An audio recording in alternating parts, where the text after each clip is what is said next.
حضور اقدس صلی اللہ علیہ وسلم میدان عرفات میں آخری خطبہ دے رہے تھے تو آپ نے ارشاد فرمایا، میدان عرفات میں حضرت محمد صلی اللہ علیہ وسلم نے جب خطبہ حج دیا تھا، آئیے اس خطبے کے اہم نکات کو دہرائیں، کیونکہ ہمارے نبی صلی اللہ علیہ وسلم نے ارشاد فرمایا تھا، میری ان باتوں کو دوسروں تک پہنچائے۔ اللہ کے نبی صلی اللہ علیہ وسلم نے فرمایا، اے لوگو سنو، مجھے نہیں لگتا کہ اگلے سال میں تمہارے درمیان موجود ہوں گا۔ میری باتوں کو بہت غور سے سنو اور ان کو ان لوگوں تک پہنچاؤ جو یہاں نہیں پہنچ سکے۔ اے لوگو، جس طرح یہ آج کا دن، یہ مہینہ اور یہ جگہ یہ عزت اور حرمت والے ہیں، بالکل اسی طرح دوسرے مسلمانوں کی زندگی، عزت اور مال حرمت والے ہیں۔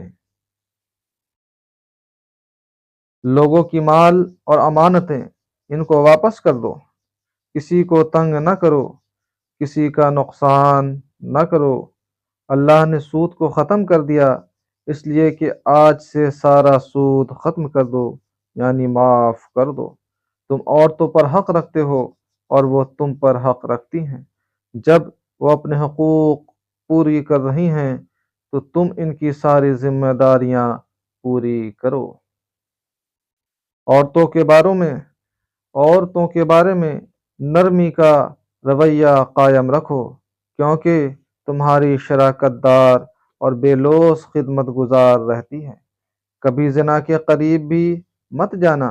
اے لوگو، میری بات غور سے سنو، صرف اللہ کی عبادت کرنا، 5 فرض نمازیں پوری رکھو، رمضان کے روزے رکھو اور زکوٰۃ ادا کرتے رہو، اور استطاعت ہو تو حج بھی کرو۔ زبان کی بنیاد پہ، رنگ و نسل کی بنیاد پہ تعصب میں نہ پڑ جانا۔ کالے کو گورے پر اور گورے کو کالے پر، عربی کو اجمی پہ اور اجمی کو عربی پہ کوئی فوقیت حاصل نہیں ہے۔ ہر مسلمان دوسرے مسلمان کا بھائی ہے۔ تم سب اللہ کی نظر میں برابر ہو، برتری صرف تقوی کی بنیاد پہ ہے۔ یاد رکھو، تم ایک دن اللہ کے سامنے اپنے اعمال کی جواب دہی کے لیے حاضر ہوگے۔ خبردار رہو، میرے بعد گمراہ نہ ہو جانا۔ یاد رکھنا، میرے بعد کوئی نبی نہیں آنے والا، نہ کوئی نیا دین لایا جائے گا۔ میری باتیں اچھی طرح سے سمجھ لو۔ میں تمہارے لیے 2 چیزیں چھوڑے جا رہا ہوں، قرآن اور مہر اہل بیت۔ اگر تم نے ان کی پیروی کی تو تم کبھی گمراہ نہیں ہوگے۔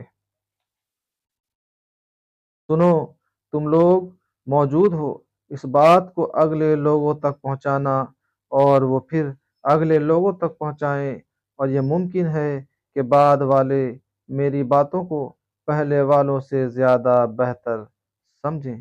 پھر آسمان کی طرف اپنے چہرے مبارک کو اٹھایا اور فرمایا، اے اللہ تو گواہ رہنا، اے اللہ تو گواہ رہنا، اے اللہ تو گواہ رہنا۔